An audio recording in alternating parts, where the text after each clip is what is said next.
साथियों, नमस्ते, जय हिंद, राम राम। आज मैं आपको एक ऐसी सच्ची घटना बताऊंगा कि जब कोई पुलिस अधिकारी सही नेक नीति से, ईमानदारी से किसी केस की जांच करना चाहो ना, तो वो मैं पहले बताया करूँ ना, एक बार जमीन में खोद कर निकाल ले। लेकिन उस अधिकारी ने उस क्राइम के सबूत बिटोड़े मत निकाल लिए, जिसमें वो लड़के की लाश फूक रखी थी। और उनको कैसे कैसे पकड़ा, उस आदमी ने कितनी मेहनत करी उन कातिलों को पकड़ने के लिए, ये घटना मैं आज आपने बताऊंगा। बहुत ही मार्मिक घटना थी। एक मेरे गवांड की ही बात से, उसमें वो लड़का भी शराब स्वरूप पिया करता जिसका कत्ल होया था, और बाकी उसके 3-4 साथी थे, वो भी शराब पिया करते। और वो लड़का अपनी खुद की कार ले रहा था, उन्होंने उसको बुला लिया, वो चला गया। उनकी दोस्ती थी, उन्हें शराब पी, नशे हो गए, पता नहीं उनकी किस बात पर बिगड़ी। उन 3 बंदों ने नशे हो ही रहे थे। वो गाड़ी के ड्राइवर साइड में दूसरी सीट पर बैठा था, उसका पीछे से एक कोई वहां पर वो तार तूर मिल गया। उन्हें पता नहीं पहले से ले रहे थे, उनकी प्लान थी। वो तार यहाँ का घाल गए और सीट का गोटा लगाकर वो पीछे न खींच लिया, यानी कि उसकी हत्या कर दी गला घोट कर।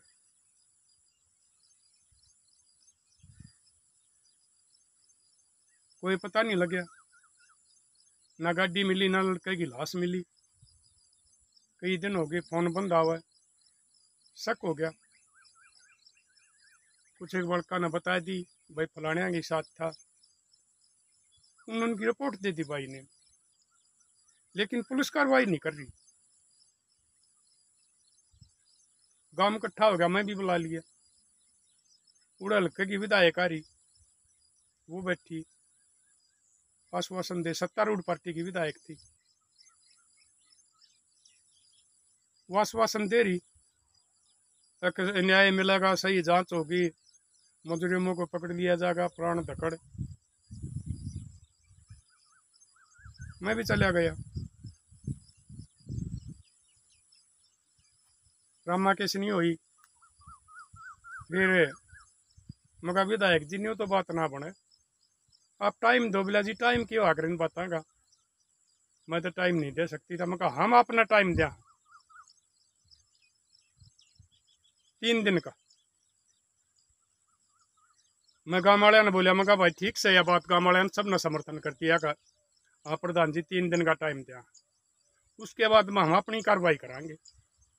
और आप हमने यो लाना ना दियो, आपने यो ऐसा सख्त कदम क्यों उठाया। चली गई वो।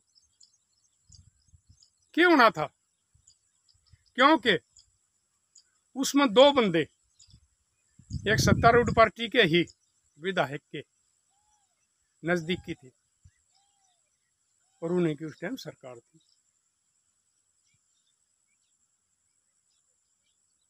जांच नहीं चलने दिया गया। 3 दिन पाछे फिर इकट्ठे हो गए, मैं भी बुला लिया। हमारा एक पुराना सरपंच था और गांव के मौजूद आदमी थे। वो बोले भाई प्रधान जी नहीं बनी बात, तो भाई मैं कई अगला कदम हम तो रोड जाम कर सका, और तुम्हारे तो रखी इलाज है। उसमें कुछ आदमी सरकार के समर्थक थे, कांग्रेस पार्टी की सरकार थी भाई, मैं बता दूं। और कुछ आदमी उनमें कांग्रेस के समर्थक थे। वो बोले बोले पहले सीएम तो मिल लिया। मैं सीएम तो मिल लो, मतलब गांव की साथ छू सीएम का पता करे के फलाना है टाइम रोज तक आओगा आज से। ठीक से हम भाई 8-10 बंदे वहाँ चले गए तो भाई हमने सीएम तो बात करी। सीएम बोलिया किसी पर शख्स है? मगर जी शख्स है, नाम है? मगर नाम भी है, लेकिन पुलिस कार्रवाई नहीं कर रही, पता नहीं क्या बात से। सीएम ने भी आश्वासन दे दिया कि हो जाएगा, पकड़े जाएंगे, कोई जल्दी वाली बात नहीं है, मुजरिम नहीं बचेंगे, जरूर पकड़े जाएंगे। भाई हम आगे संतुष्टि नहीं बनी गांव वाले के, उस परिवार वाले के, उनके रिश्तेदार के। बोले प्रधान जी को ना बात बना, आश्वासन दे दिया यो भी। उन्होंने मेरा आगे बताया दी थी फलाना काम के छोरे हैं और विधायक का नज़दीकी कार्रवाई हो को। तो भाई मैं कहा ये हम के करना, तब मैं बताओ। बोले आप बताओ। मैं कहा तम बताओ भाई। वो बोले रोड जाम कर लिया। मैं जाम कर लिया भाई, 7 तारीख मुकदमा दर्ज होगा, लाठी चार्ज होगा, मैं आग करूँगा, तुम बेशक पाछा हो जाइए, मैं काम की साथ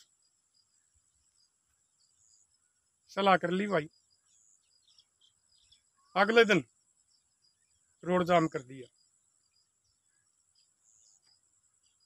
पहले एसडीएम आया, वो भी आश्वासन देने लग गया, रोड खोल दो, पकड़े जाएंगे, कार्रवाई चल रही है, पुलिस बड़ी जांच कर रही है, टीम गठित कर रखी है, फलाना दकड़ी क्या है। मगर जी नहीं बात बने, हम नहीं मानते, हम तो टाइम चाह। फिर उसने डीएसपी बुला लिया, डीएसपी आ गया। भाई डीएसपी बड़ा भला आदमी था।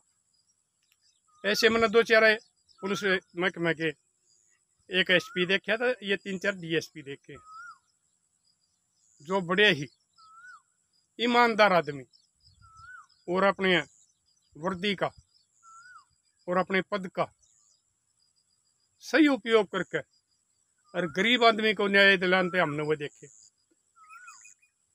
वो नहीं झुके किसी तभी, ना कोई सरकार का दबाव था, ना कोई किसी किस्म का रिश्वत का लालच था। उसका नाम मैंने सुन रखा था। वो आ गया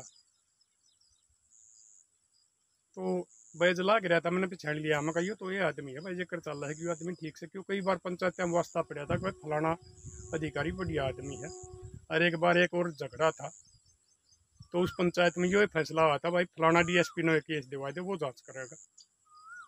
तो उस टाइम भी हमने सीएम से मिलकर ने और उस आदमी पर जांच करवाई थी। तो उसने दूध का दूध और पानी का पानी कर दिया था, हमारा यकीन हो गया। वो आगे लाग गए बतलाना। उस गांव के 5-10 मौजूद आदमी थे, मैं भी साथ था। फिर मगा जी एक काम करो,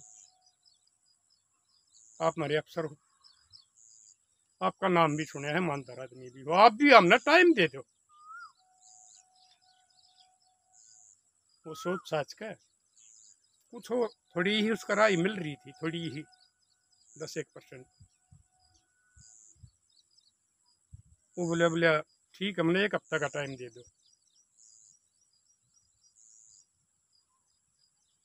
तो नहीं भाई, पहले हमने पूछता ही मगा भाई ठीक है, आज हम रोड खोल दिया, हाँ, लेकिन हम कल अपने तपेगी पर पंचायत करके न उसमें फैसला लेंगे।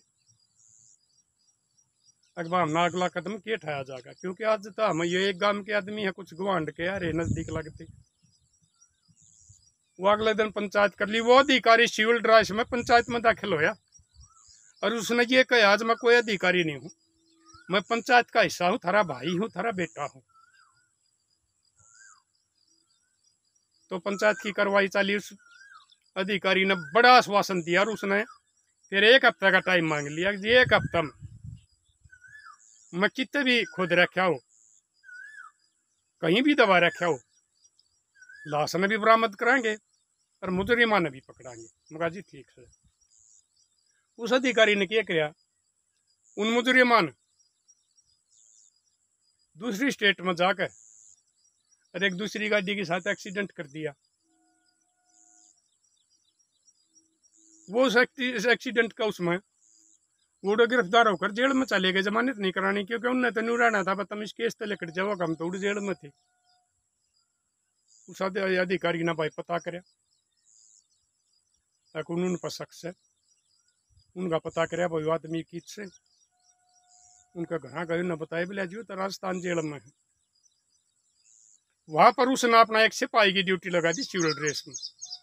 अगर बात तो ये देख इसके पास कौन आदमी आवा है और कौन जा है, ये बतलाओ। तो न्यून तो फिर भाई वो जिस गांव का बेटोड़े में वो छोरे की वो लाश फूक रखी थी, उनका शक हो गया। उनने देखा एक भाई इसमें तो लाश है, वो अधिकारी लाश ने निकलवा लिया, वो दूर फूकी थी जाकर दूसरे जिले में। पोस्टमार्टम करवाया, वह पोस्टमार्टम में उसकी वह रिपोर्ट आ गई, एक बार पहले ये गला दबा के मार रखा है, फिर ये फूक रखा है।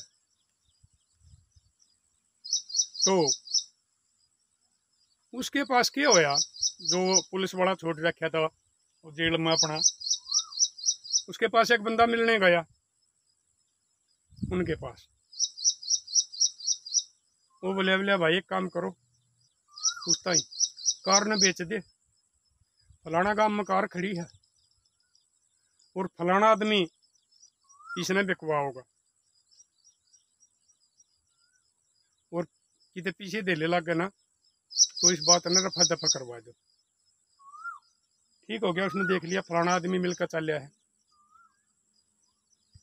वो भी उस बस में बैठ लिया, उसका कोई शक नहीं कि भाई आदमी तेरी CID में है।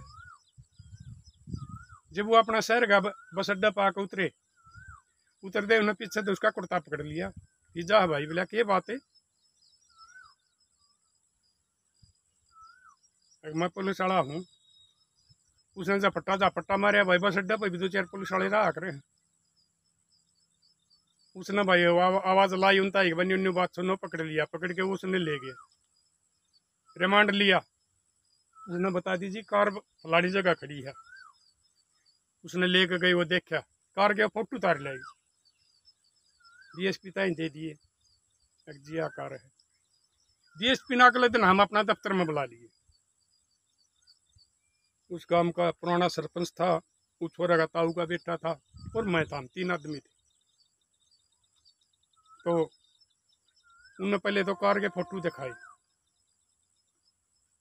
देखिए ये गाड़ी थारी है, तो मैं तो उसने के जानू था, सरपंच ने उसका ताऊ का छोरा ने बता दिया, हाँ जी यह गाड़ी मारी है, बोले गाड़ी हमने बरामद होगी फलाना गांव से।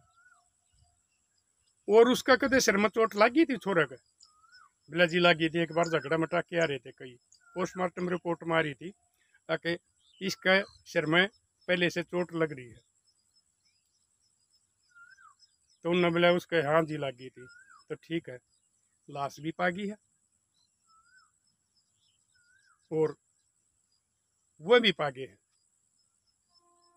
कि मैं आप कार्रवाई कर दूंगा। पहले जब तो आप जल्दी कर गए थे ना, उन लड़का पे मेरा शक तो था, लेकिन मेरे पास उनका सबूत नहीं था और मैं अधूरा काम नहीं कराया करता। अगर मैं उनको पहले मजिस्ट्रेट की परमिशन लेकर लिया, उन्हें मेरे पास सबूत नहीं थे, बिना सबूत आ गए वो चले जाते, दोबारा पता नहीं परमिशन मिला ही नहीं मिला, इसलिए मेरे पास सिर्फ सारे सबूत इकट्ठे हो गए और ईब उनको हम लियावांगे, राडा रिमांड लेंगे और सारी की सारी बात उगल कर आ जाएंगी कि उकर मारा उनने, थारा के झगड़ा होया, थारा के लेन देन था, वो सारी बात मारा के उसने बताई। तो मैं अपने एक बात बताऊं हूँ, मेरा इस बात का बताने का मतलब यो है, जब एक गांव ने इकट्ठा होकर सरकार को झुका के और कातिलों को पकड़वा दिया,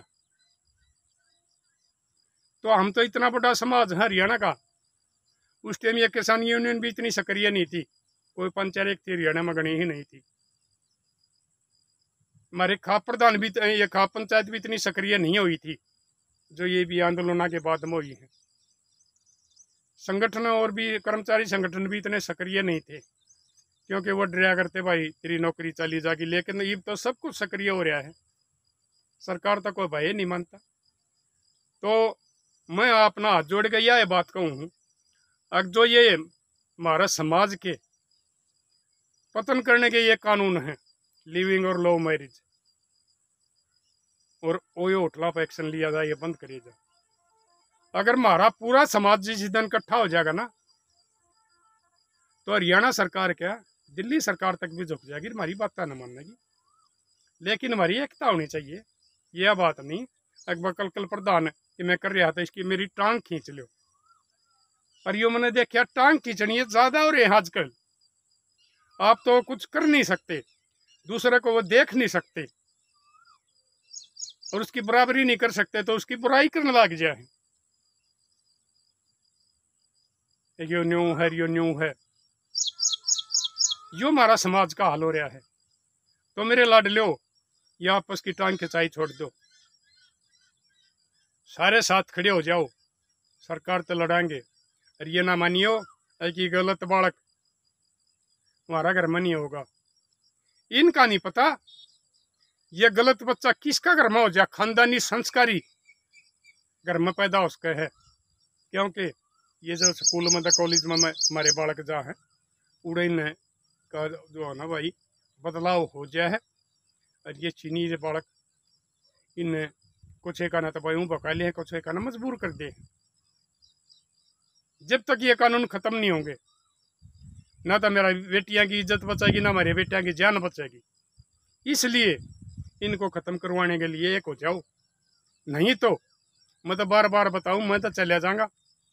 लेकिन बाद में यह जरूर बात याद करके न रोगे, अकबर बूढ़ा ठीक कहा करता। नेहरू ने पटेल पर एक या कश्मीर वाली रियासत रखवा दी थी। देखो इसका कितने दिन में जाकर हल होया है कि सरकार ना आकर वो 3 से के वो धारा धुरा थी वो खत्म करवाई है। तो मेरे लाडलो, जो प्रदेश पटेल ने रो था ना, अकबर पटेल ने इतनी रियासत तोड़ कर एक देश बना दिया हमारा। तो देख लियो बाद में रोए जाइयो, वापस कोई आया को नहीं। और ये मैं अपना बताने लग रहा, हर तरह से मैं लाठी भी उठने को तैयार हूँ, मुकदमे भी उठने को तैयार हूँ, और जहाँ कहोगे वहाँ चलने को तैयार हूँ। पर मैं कोई बचौधर नहीं जानता, सिर्फ समाज का चौकीदार हूँ। अपनी खाप का चौकीदार तो सू समाज का भी हूँ। समाज हित में, समाज की बुराइयों के खिलाफ आप जो भी काम को करना चाहो, मैं बता रहा हूँ, बेशक मेरे पास फोन कर दिया करो, मैं उसमें शामिल रहूँगा। लेकिन वो उसमें भाई कोई राजनीति नहीं होनी चाहिए। मैं राजनीति के खिलाफ हूँ, मैं किसी पार्टी का समर्थक नहीं और ना मैं किसी का विरोधी। समाज के हित की बात होनी चाहिए, ना कि उन आदमियों ने अपने हित के लिए कोई आंदोलन करे या जलसा करे या पंचायत करे, वो गलत होगा। समाज के उसमें मन कदे भी बुला लो।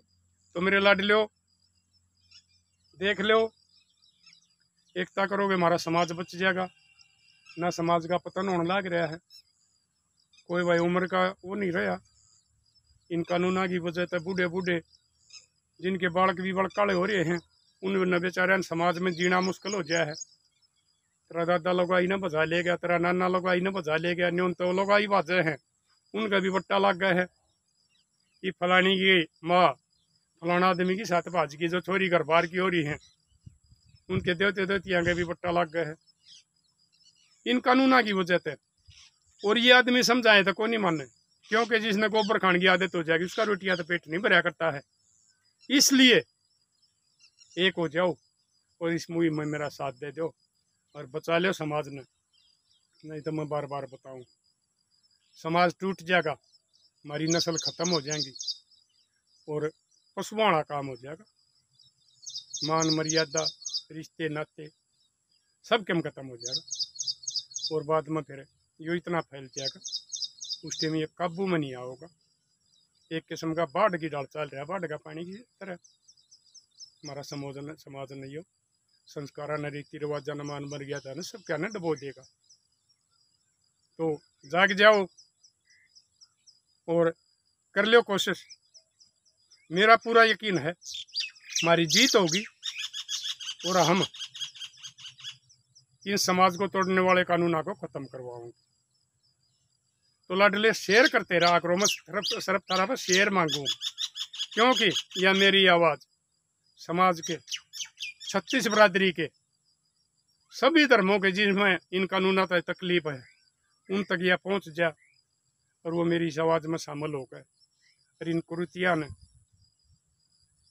हमारा समाज तक खत्म करवा दें और हमारा समाज का भाईचारा बचा। मिलेंगे अगली वीडियो में। शेयर कर दियो लाडलो, शेयर ही मांगू मैं थारा पे, उसमें कोई ना पीछे लगते ना कोई और कुछ लगता, सिर्फ एक अंगली ही बताओ हिलाया करे। आप अंगली का सहारा दे दोगे जब भी मेरे ये विचार समाज में फैलते रहेंगे और शायद एक दिन हमारा काफिला जुड़ जाएगा और काफिला बढ़ने के बाद में जनता की जीत होया करे और आपकी भी जीत होगी। अपने लिए जिए तो क्या जिए, तू जिए दिल जमाने के लिए।